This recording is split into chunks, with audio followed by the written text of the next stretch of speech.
Silahkan kalau ada yang bertanya lagi. Ibu Indri, apakah sudah puas dengan jawabannya atau mau bertanya lagi? Silahkan.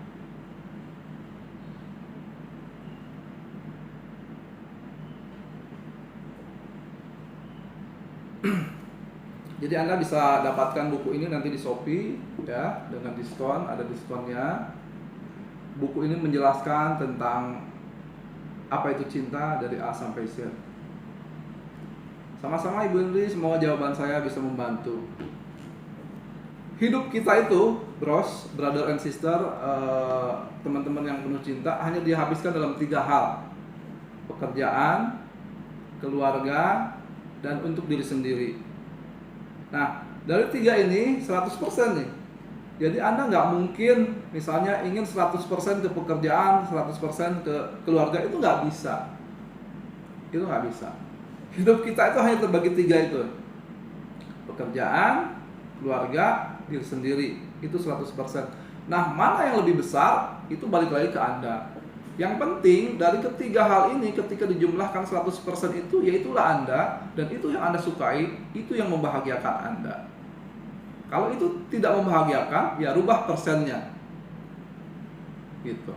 Dan untuk bisa bahagia, untuk bisa cinta itu bahagia, Anda yang pertama harus Anda pahami itu Anda dan pasangan Anda.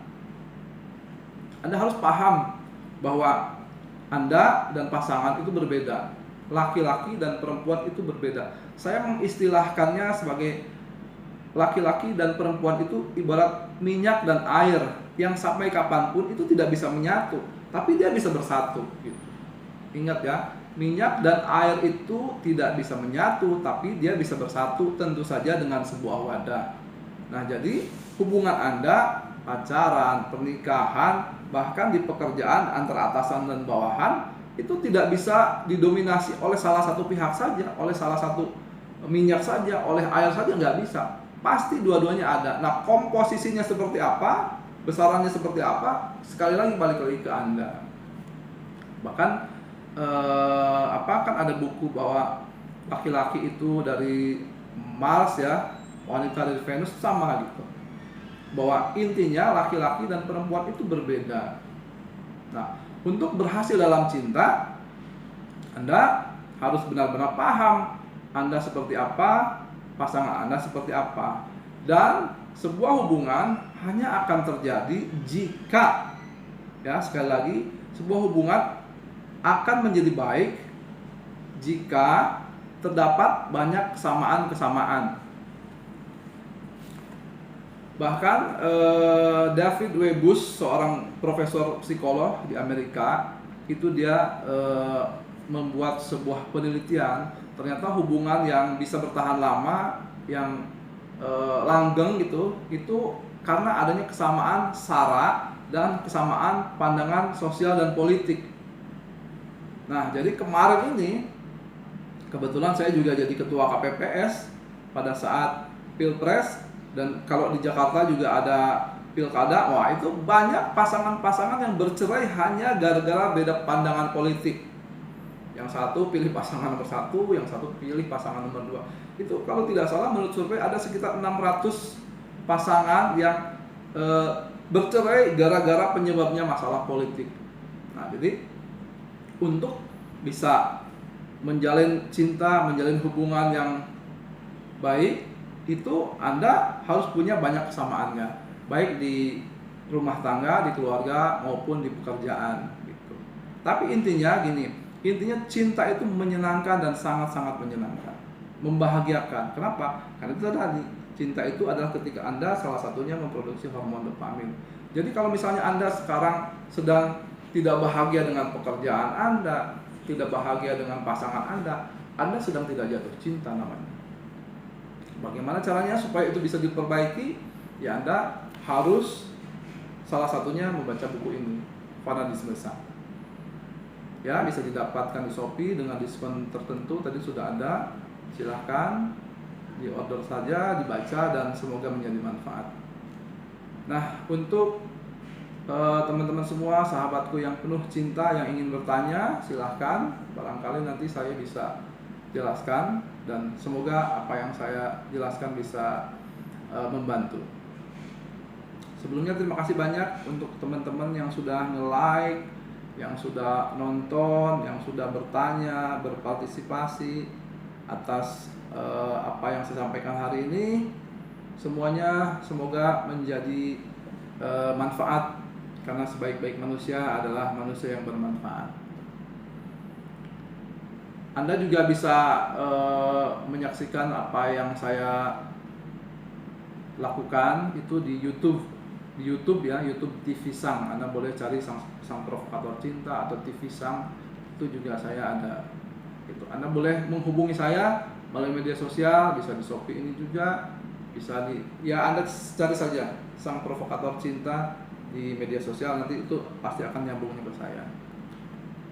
Silahkan untuk teman-teman, barangkali sekali lagi ada yang mau bertanya tentang cinta di mana saja, di pekerjaan, di hobi, atau di rumah tangga. Nah, sekarang saya akan bahas mengenai media sosial. Mungkin dari teman-teman ada yang bertanya, kenapa pasangan saya itu jarang sekali memposting di media sosialnya yang fotonya bareng-bareng Anda gitu, termasuk Anda juga. Karena begini, ini balik lagi tadi ke pemahaman Anda tentang laki-laki dan perempuan. Anda harus tahu bahwa laki-laki dan perempuan itu, pria dan wanita itu beda, sangat beda. Tapi bedanya itu begini, dia beda dalam sama, dia pasti memiliki pandangan yang berbeda terhadap sesuatu yang sama, tapi dia juga bisa memiliki pandangan yang sama terhadap sesuatu yang berbeda. Jadi pria dan wanita itu beda dalam sama, sama dalam beda. Contohnya begini, kita bahas tentang mata. Mata laki-laki itu fokusnya ke depan, kalau wanita itu melebar. Nah, jadi kalau laki-laki itu kalau ngelihat sesuatu nih, kalau lagi jalan ngelihat sesuatu yang menarik, dia pasti melirik gitu. Nah, kalau perempuan enggak. Kenapa? Karena dia lebar. Nah, jadi perempuan walau tulisan diskon di ujung manapun dia pasti akan lihat gitu. Itu bedanya laki-laki dan perempuan.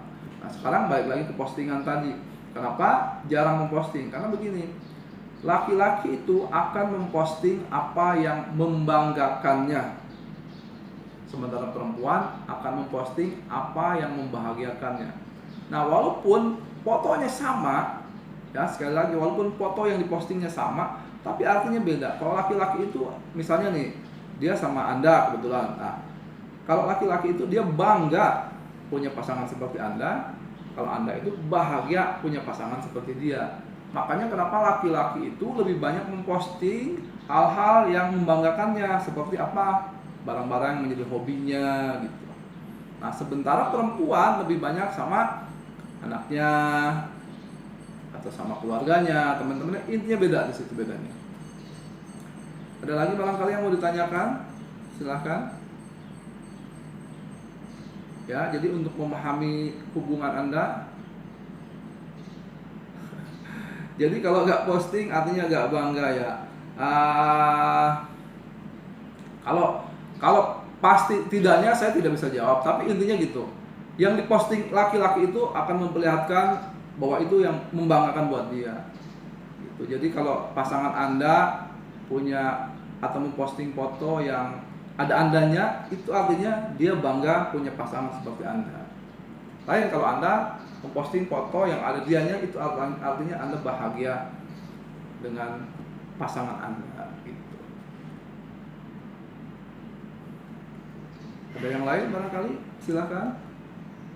Mau bertanya lagi?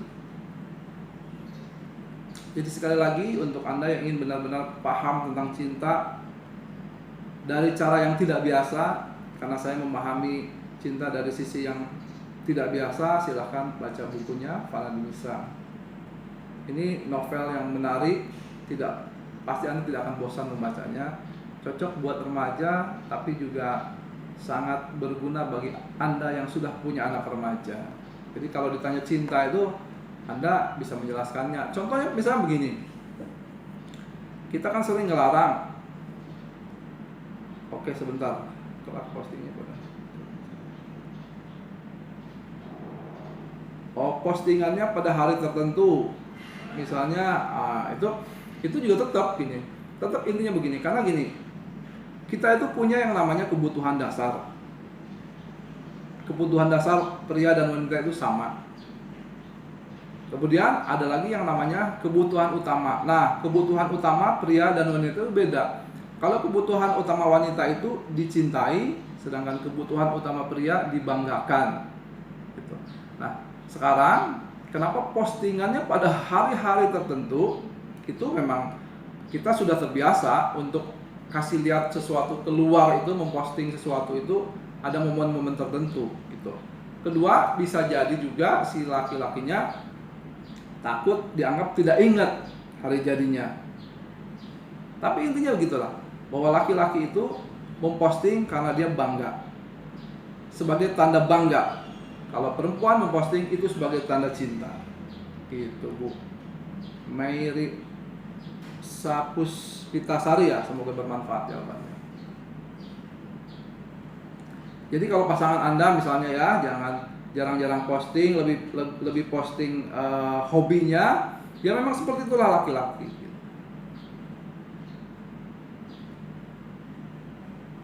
Silahkan barangkali yang lain, ada yang mau bertanya lagi.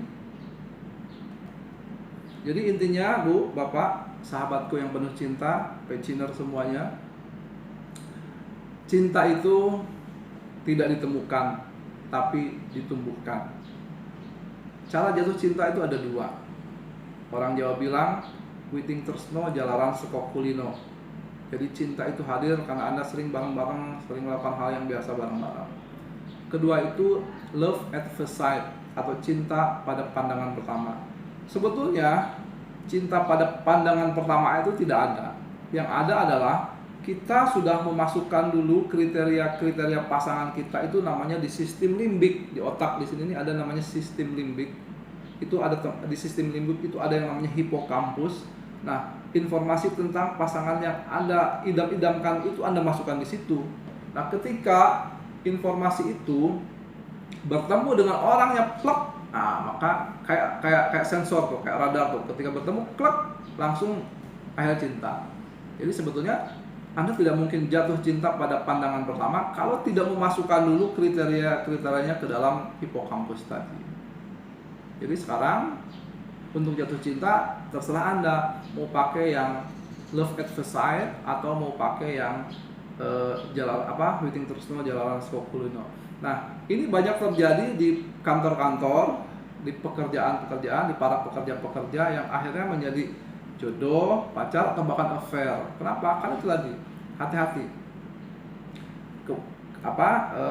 Kelamaan bersama, terlalu sering bareng-bareng, apalagi curhat-curhat, itu akan menyebabkan Anda memproduksi hormon dopamin. Ingat tuh, kalau sudah dopamin kan Anda kalau curhat atau mendengarkan curhat, apalagi laki-laki itu banyak modusnya juga gitu. Dia tahu kalau bahwa curhat itu ketika Anda mengeluarkan emosi itu akan menghasilkan sesuatu yang melegakan, yang membahagiakan, makanya mereka banyak mancing supaya Anda curhat kepadanya.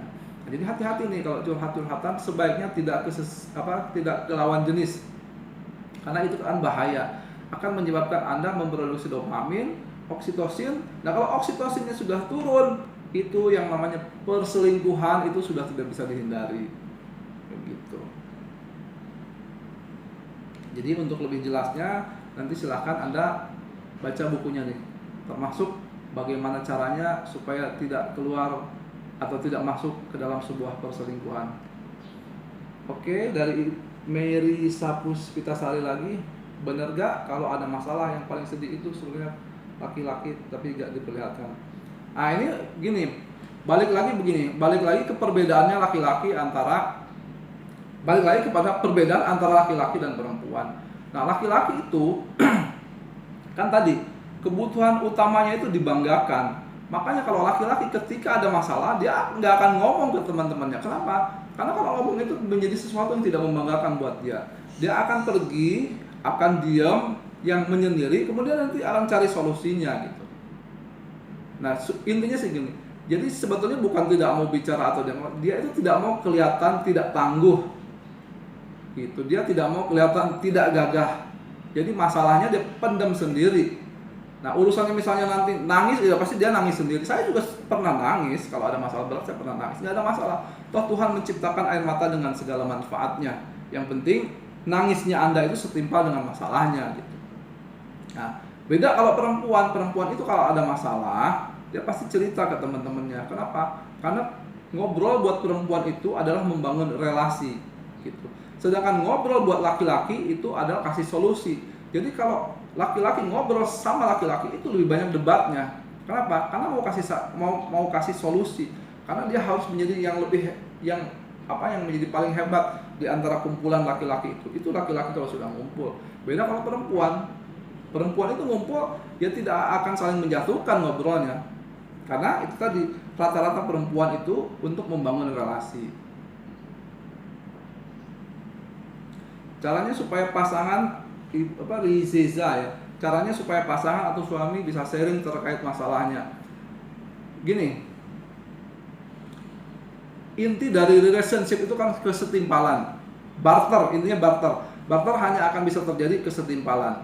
Jadi kalau misalnya Anda ngasih A, itu kemungkinan si pasangan juga akan ngasih A atau B. Seperti apapun pasangannya. Nah sekarang bagaimana caranya supaya pasangan bisa sharing? Ya Anda harus sering sharing ke suami dulu, ke pasangan dulu. Anda harus biasakan sharing, tapi harus lihat-lihat juga waktunya. Harus lihat dia kondisinya. Nanti insya Allah karena kebiasaan Anda sharing, dia akan juga sharing. Jadi ini begitu, kayak intinya seperti nanam, tuai gitu. Jadi Anda kalau misalnya ingin diberi, Anda harus memberi dulu. Kalau Anda ingin sharing Anda didengarkan, Anda harus mendengarkan dulu. Tapi bagaimana caranya supaya si ini mau bicara? Ya Anda harus sering-sering bicara dulu sama dia. Jadi intinya di seputar itu saja. Semoga membantu ya. Rizeza. Ada yang lain lagi? Jadi kalau misalnya pasangan suami ini sulit untuk sharing, ya ibu mulai aja sharing dulu. Sharing cerita, nanti lama-lama pasti dia akan begitu. Ada yang lain lagi silakan. Ini kalau tidak salah saya dikasih waktu sampai jam 11, masih ada beberapa menit. Kalau misalnya Anda mau mau bertanya ke saya, silakan Anda cari saja Sang Provokator Cinta di media sosial, nanti akan langsung ke saya, bisa di Facebook, bisa di Instagram, bisa juga di YouTube, tapi YouTube-nya namanya TV Sang. Kalau misalnya Anda mau bertanya selanjutnya silahkan, atau mau baca bukunya juga bisa, silahkan Anda pesan di Shopee. Ada ini novel terbaru saya, Fanatisme Sang. Jadi dengan membaca buku ini Anda tidak hanya dapat ilmu, tapi juga dapat hiburan. Gitu. Silahkan. Barangkali ada yang bertanya lagi. Sekali lagi terima kasih banyak untuk yang sudah bareng-bareng, yang sudah nonton. Terima kasih yang sudah nge-like, terima kasih yang sudah bertanya. Terima kasih semuanya. Semoga apa yang saya sampaikan hari ini bisa menjadi manfaat. Tetaplah menjadi passion ya, penuh cinta, menjadi penyedap rasa bagi hidupnya orang lain. Sekali lagi, jangan pernah lupa untuk tetap penuh cinta ya. Sekali lagi, apapun yang terjadi, balas dengan cinta, balas dengan cinta, balas dengan cinta.